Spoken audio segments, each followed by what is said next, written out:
Right, welcome to Shamanic Freedom on Location, and this is the second podcast in a row that we're with Neil Kramer, and this rather ingenious idea manifested itself. That is that my girlfriend Anna, who's just done a degree in physics, knows an enormous amount of stuff about physics that a lot of us in the psychedelic community would like to be able to know, and she'll be able to answer a few of Neil Kramer's questions. One of those situations has just appeared, so I'm going to leave them. The next 20 minutes is I shall shut my cake hole and let Neil and Anna do the talking. So yeah, welcome both of you to Shamanic Freedom Radio. Thank you. Thank you. Oh, I feel all right. Yeah.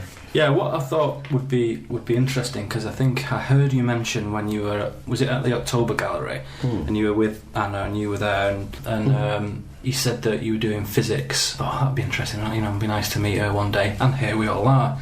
So what interests me is that in the last year I've seen quite a few things in like popular science magazines and, you know, New Scientist and all that kind of stuff that's suggesting that in terms of actual matter, i.e. particulate matter, there really isn't any. And we just briefly mentioned that, didn't we, before, and you said, yeah, that's right, it's all theoretical. Tell us a bit about that, because I think that is very relevant to the mystical world of the shaman, if you like, which we've just talked about a lot on this show. Just tell us about the science of actual particles and why there isn't anything there.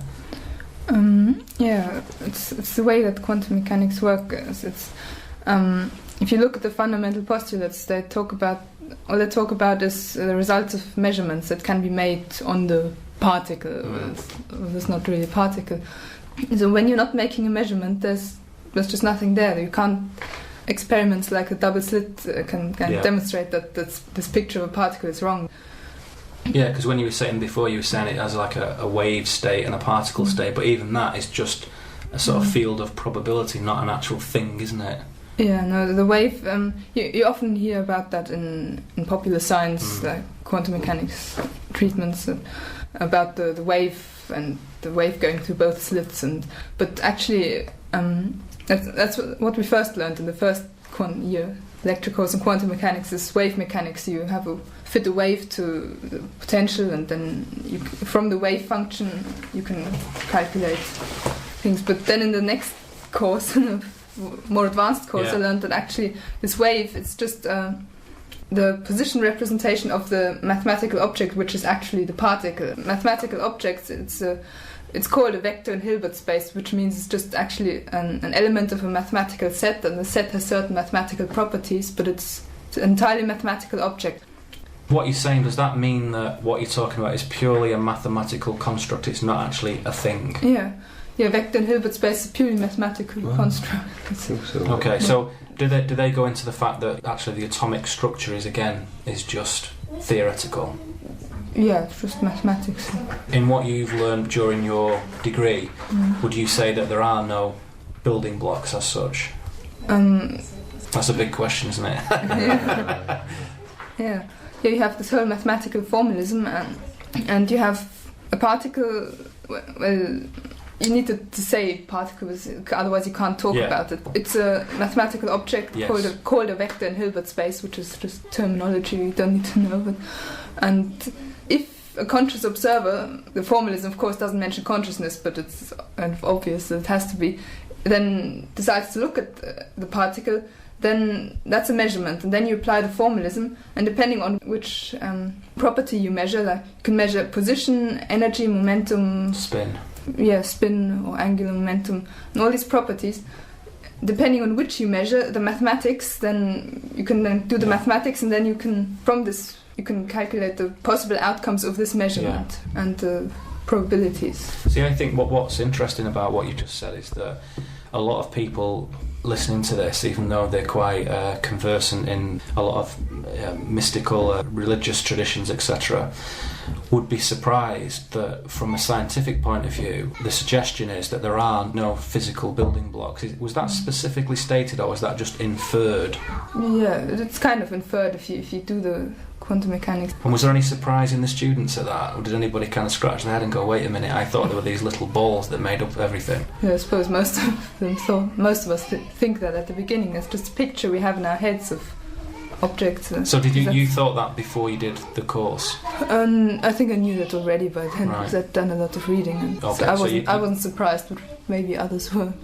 As you say, you've done a lot of reading, so you knew that, but most people do, I would say, there's some little people, most people do not know that there are no fundamental building blocks. They think that there are these little tiny balls, and you put them together, and that's carbon, and that's this, and that's hydrogen, and that's this, but that's not the case. The chemistry books always depict little balls, but but they are theoretical, mathematical models. Yeah, they're just models, these balls, they're nothing. As is described in a lot of Tibetan Buddhist traditions, that what we're dealing with is just a flow of energy that comes out of the flow and then goes into a specific formulation of energy, and we call that a particle or a wave. Now, where does this stuff come from? Yeah, that's relativity that treats matter as energy. In quantum mechanics, energy is just another observable. You can measure it, and while you're not making a measurement, the particle doesn't have a defined energy. But once you make a measurement, then it takes on a certain energy, and then there's nothing there when you're not making a measurement. So that's even more interesting. Yeah, there's nothing there when there's no measurement, i.e. no consciousness. But you said earlier that wasn't specifically said, consciousness, but obviously there's got to be a conscious thing to do a measurement. Yeah, So, it's a so-called measurement problem, and many people have come up with different interpretations of quantum mechanics to kind of, like the many worlds interpretation cuts out consciousness, but it postulates all these other. And what do you feel worlds. about that? I don't believe it. It's a way to get. It's an attempt to get back to the mechanistic picture of the world, the many worlds thing, and I don't believe it. And that's the MWI interpretation, and the what's it called? Everett many worlds theory. Yeah. But you don't buy that. You think it doesn't work like that. So tell us what you think. I think that it's our consciousness which makes the measurements that the fundamental postulates speak of. Then there's no need for the many worlds interpretation if you just use that. So if you take consciousness away, where does that leave the rocks around us when there's no consciousness in this long barrow in West Canada? What's here when we're not here? Nothing at all, no particles, not even space and time if you, according to new loop quantum gravity, which I believe in. But I've got a question there, and how does it that if one observer leaves here and it's not been observed and it's nothing here, and how does another observer come along and then as a result make all these rocks go back into exactly the same space that we left them in? Yeah, that's because of the mathematical rules of quantum mechanics. If you measure a particle and it's here, and then if you go away, then in the position representation you have this wave function. It will gradually maybe spread out, but if there are potentials and other particles are confining it, doesn't spread out much, and then you have a probability which is maybe a kind of blob around it. And then if another observer comes and makes a measurement, the probability is very high that it would be close to where it was before. Okay. It's all about probability. It will maintain the state in which it was last observed. Yeah, depending on the situation. So if somebody came in here who was mentally unstable, would that have any effect if their consciousness was disturbed? It's probably not a good question to ask with me and Niall here, actually. That's true. I think we've got a couple of those shamanic anarchists here. Yeah. Okay. Well, that's fascinating. I mean, that's really interesting, because I wondered whether, there's still a very mechanistic view and there's still consciousness was a no-go area. But from what you just said, that's not the case anymore. Yeah. It's part and parcel of quantum mechanics. It cannot be ignored, can it? Yeah, well, some physicists can ignore it, like many words. But your tutors and lecturers and what have you, they were quite specific and open with all this information.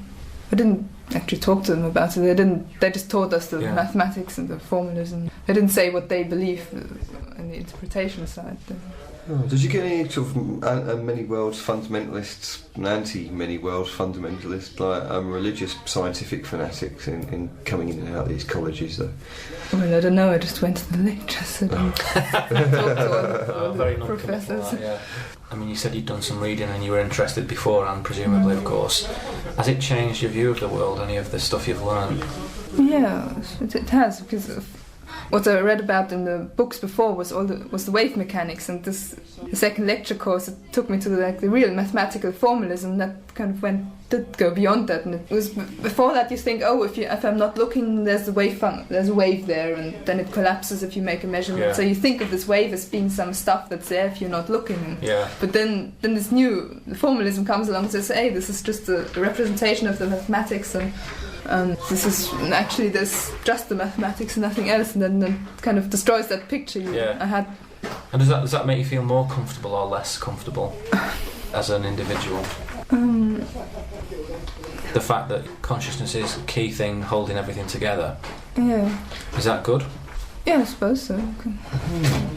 So it kind of means we're all God on some level, really, isn't it? Yeah. The consciousness is what constructs it all, but it's not necessarily in our brain, is it? It's just conducted through us. Yeah.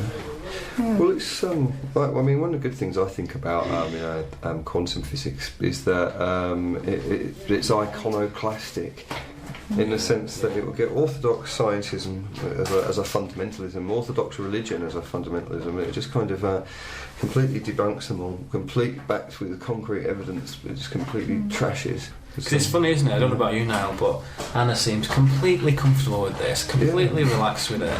And it surprises me that, and it also delights me as well, because most young people just simply have no interest in this stuff, don't even use the word consciousness or whatever, so it's kind of heartening in a way that you're so at ease with that, because I know a lot of people, particularly perhaps our age, and both in our late 30s, aren't we, that you say that when you look away, this thing is a waveform and doesn't essentially have any solid existence, and they just look at you, wouldn't they, and think, what on earth are you talking about? And yet that is the case.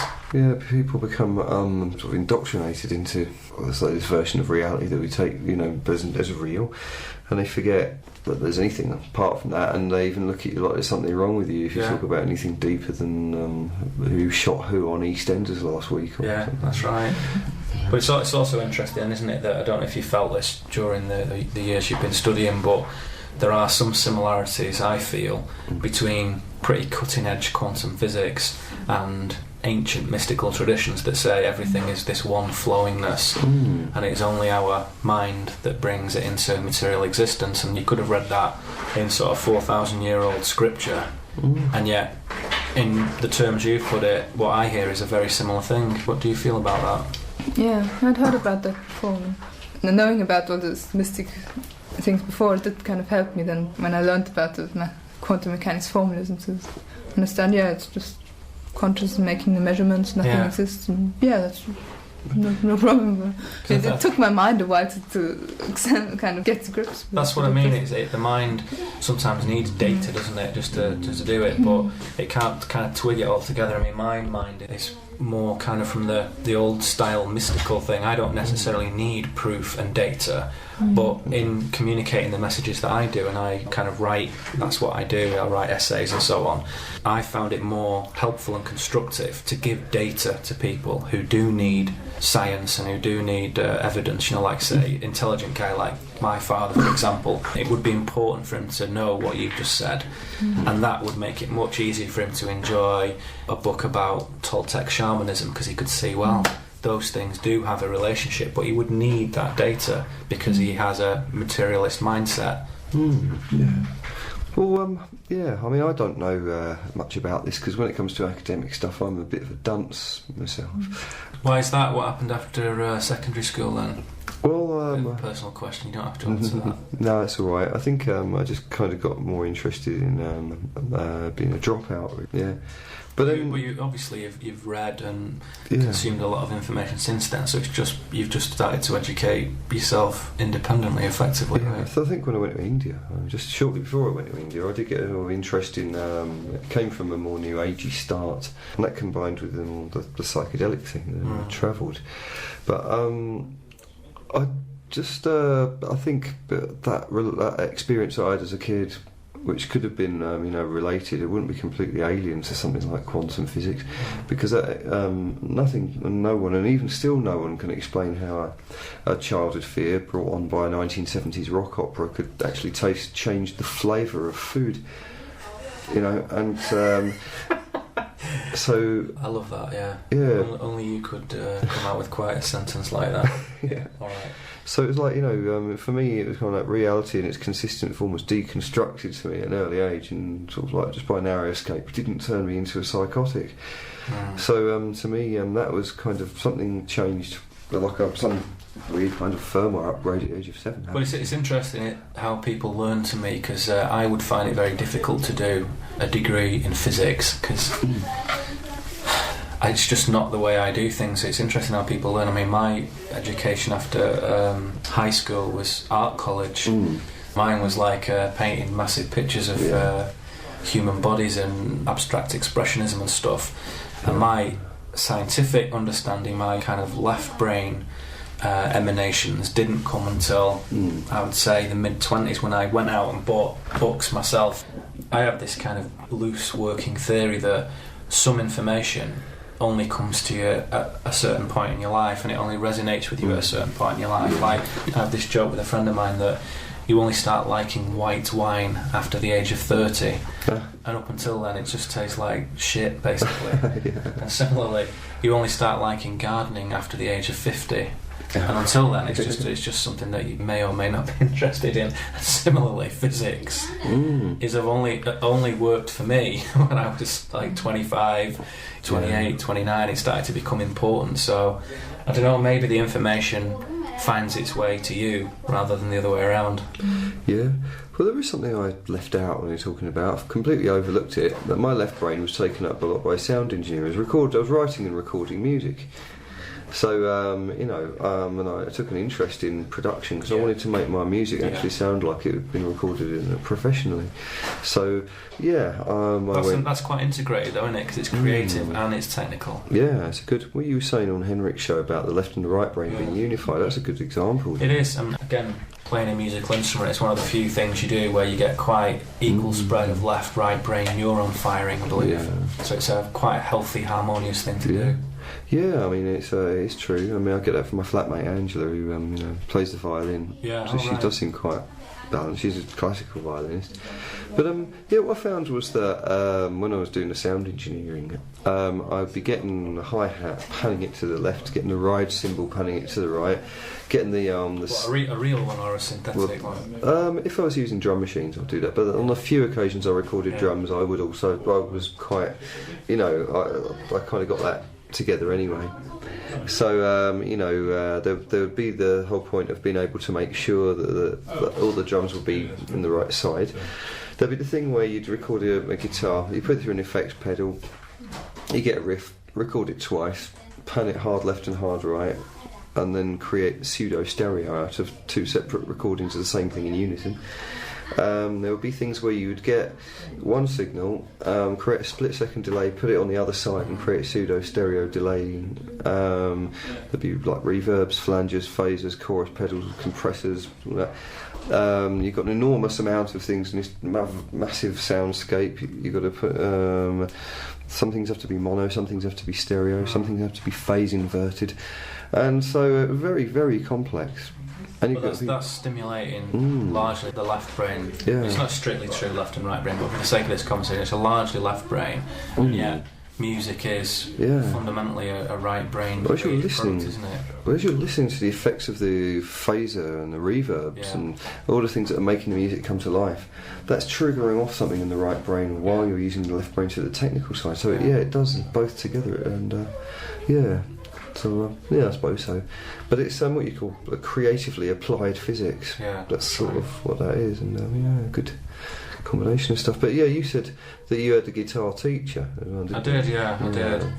If you're a kind of virtuoso jazz musician, which he was, he teaches you how to fret properly. Instead of putting your thumb over the top of the fretboard, like if you're strumming chords, your thumb is permanently really behind the fretboard. So on the back, the smooth part of the back of the neck. So you end up with this great power and dexterity in your fingers. So, in a lot of metal music and technical music, like, there's a band I like called Opeth, who are a Swedish death metal band. You just can't play that unless you are of a very high standard musician. So, if you watch those guys, you see all this hair windmilling around and stuff. but when you watch the activity on the fretboard, it is super, super high quality, better than anything you see in the mainstream. Yeah. And that technique comes from jazz or whatever. So yeah, it was good. So there's a crossover there. Yeah, I think all crossovers are good. I found when I was in India though that I went to Varanasi, and the people who were learning to play sarengis and tabla and sitars, they all seem to be brainwashed with this sort of like ideology that Western music was all false because it was at 440 kilohertz, that all fusion of music was wrong. And that really put me off, actually. I couldn't believe that. Yeah. I mean, on one hand, it kept Indian music pure to what it was, but it did give out a really sort of like dodgy meme, They all sounded like they were singing from the same hymn sheet, all the students that you met, I noticed. And if you talked about fusion, they'd give you a dirty look and exclude you from the conversations from then on. So I didn't think India would be like that. But I was going to ask, what about you, Anna? Did you have any creative, technical outlet of any kind, or artistic? No, not really. I did play recorders when I was very young, for a few years. Well, I was going to say, I mean, if you've done such a technical thing at university or whatever, how does your creative side express itself? Doesn't express itself. It's just too busy at university. Okay, fair enough. Yeah, no, that's true. Right, we're going to have a quick break here because we're sitting here, incidentally, in West Kennet Longbarrow, and this next song that you can hear was recorded by Julian Cope on the Autogeddon album, and he was actually playing it right here, right now. See you after this. Welcome back. Hope you enjoyed that. That was Julian Cope, Paranormal in the West Country. What I was going to talk about now, we went to see a woman who called herself a master shaman who had practiced the Inca shamanism. I won't mention any names. And I got a sort of like big feeling of scepticism when I went there. Why was that? Well, she was calling herself a master shaman, or the PR people were calling her that. And she just went with it, and she had this whole PR thing that went with her. When she started talking about this sort of inward experience that she had, it didn't really sound any different from what I would experience myself. Although she mentioned ayahuasca a few times, it wasn't really the main point, and she did seem a bit cautious and cagey whenever I put my hand up and probed her a couple of times about it. She did seem a bit cautious about it. But there was a few things that left me feeling a bit cynical and sceptical, and one of those is that I think as Western people, we're still in a kind of late childhood, early adolescence of our shamanic culture that we're in, and I don't think anyone who's a Westerner could call themselves a shaman except for their own personal experiences that they had for any shamanic awakening. I don't think anyone could go around calling themselves a master shaman and not raise a lot of scepticism. I think this has cropped up before on your show and some other shows and some other forums of discussion. The use of the word shaman, I think, is quite debatable sometimes, isn't it? But to call yourself a master shaman is even more contentious. Yeah. But as you say, what we do is shamanic, and what we do in other traditions is called sorcery, which is taken on negative connotations in recent times, but it isn't. Sorcery is moving energy around, just as in shamanism you move your energetic state from one place to another. We touched on this earlier off record, didn't we, that shamanism to me isn't necessarily a Native American or a Siberian or a Peruvian practice. Shamanism, as we understand the word in the broader sense, is the indigenous spiritual practice of every nation, whether you're from England or Germany or Ireland or wherever. Everybody has shamans. The shamans had different names, they had different characteristics, but it was essentially a personal spiritual connection with the land. Right? Yeah. So the Druids in England were focused on a specific frequency, shall we say, and they had a specific affinity with the trees, the oaks in particular, but the Druids were shamans. And in the same way other traditions have their own peoples, and as I said to someone recently, in Australia the shamans are referred to as clever men, and that's it, that's what they're called. So I say, go and see the clever man. So you would go over to the edge of the village and there would be a guy there who would change his state of consciousness, and he would be able to retrieve lost objects, locate water, and do the service to community that many shamans often do. Yeah. So yeah, it's not necessarily something that is geographically specific. It is. I think it's the indigenous birthright of all continents, really, and all people. So talking about re-shamanising the West is significant, because it's bringing back that confidence, really, to say this is an important part of life. In the West, it's been disconnected, and it's time to correct that. Yeah, well, I see it as I mentioned this before, bits of furniture missing from culture, like, you know, you go into the Toltec front room, there'll be a sofa there. Go into an Inca front room, there'll be a sofa there. Go to the Siberian indigenous one, there'll be a sofa there. The Peyote people will have their sofa. Go into the West, there's a bare floor. And that's kind of what I see at the moment. There's an empty room here. Yeah, there's lots of other furniture, but the shamanic piece of furniture is missing. So we don't see many white shamans to just put it down to skin doing right now. No. There aren't that many.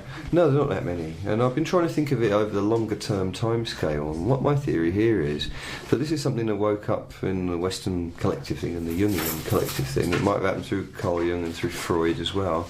But it would have happened through the first German scientists who brought peyote back to Germany and synthesised mescaline in the late sort of Victorian era, I think, or Edwardian era.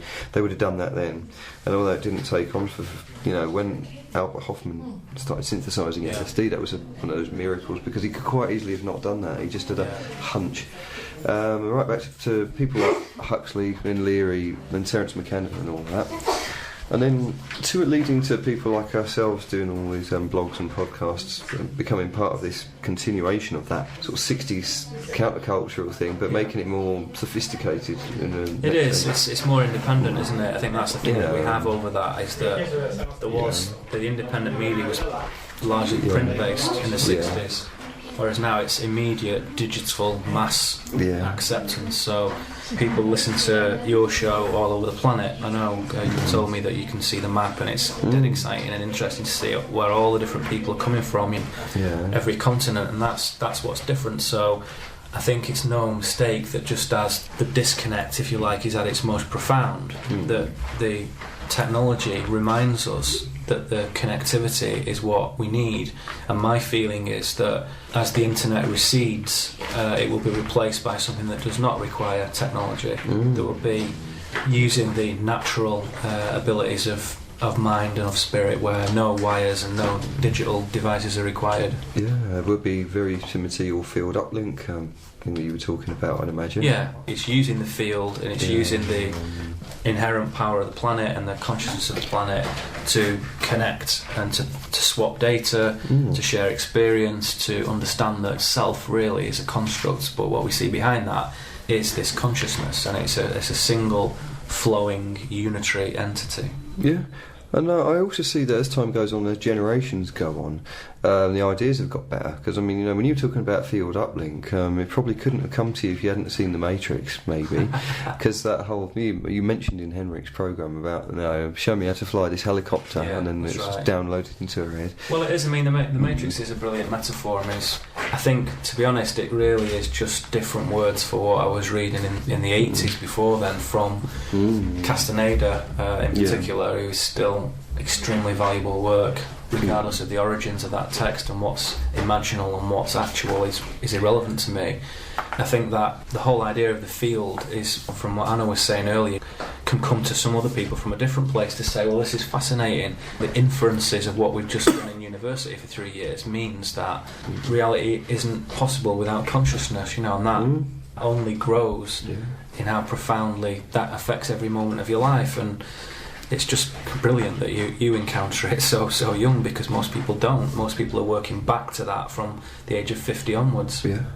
Well, this is my next the next thing on my point about the re-shamanisation of our culture is I noticed with Anna, and I'd say she's still in her early 20s, and we're late 30s. So that means that in about 15 years' time, there'll be other people like you, Anna. There'll be other podcasts. There'll be more, how can I say, sophisticated digital medium. There might be other world problems at the time.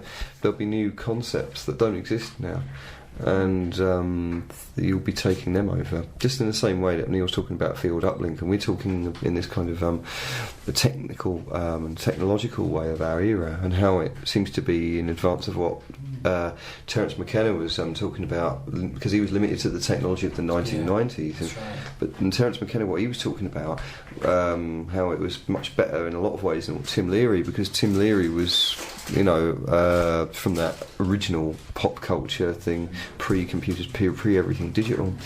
And then I was thinking that, the next generation after that, the people who aren't born yet, will have concepts. And at some point within the next 70 to 100 years, then at that point in my model that I'm looking at now, that magical sofa will appear, and they'll be the first people who will be able to say that they're true Western shamans, and it's a culture that goes back a century to the 1960s, because it'll be the 2060s. Well, it is, and it's all about, to use your Matrix metaphor, it's about upgrades, isn't it? And I think that this brings us back to full circle to the crop circles, if you pardon the pun. Yeah. The crop circles, standing inside a crop circle is an upgrade. It's a firmware upgrade for consciousness. It's a temple that is there for 20 days in the crop, and then it's gone. And if you want data, that's there. If you want a more kind of paradoxical, paradigm shifting experience, that's there as well. I would say that each particular glyph offers the potential of an upgrade. So you have to, seeing it is good, but being inside it is better. And I think there is a lot of physical evidence to show that there's potential for upgrade as well. And some work better than others. Some glyphs that I've been inside do nothing except offer beauty, which is, is good enough. And it brings me into a beautiful landscape. Others, conversely, have a profound effect, and I can feel it. I can feel the hair on the back of my arm standing up. I can feel tingling down my spine. And it's there, it's resonant for different people, and each one has its own signature. So if you need an upgrade and you're kind of running, an Apple Mac, it's not going to work on your Windows Vista machine or whatever. So it's specific for different people, so it's always wise to kind of check out a few different ones, because they all have a particular feel, and they all work differently with our own particular frequency vibration, and that has been proven again this year.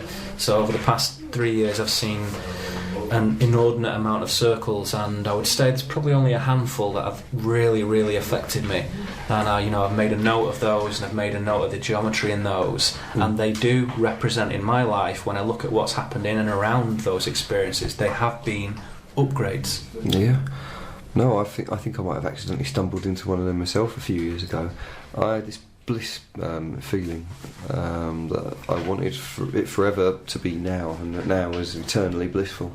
I got that from a crop circle once. It reminded me of a childhood thing. I never spoke to everyone about my visionary bliss I had the year after the War of the Worlds thing, but I did have a visionary bliss.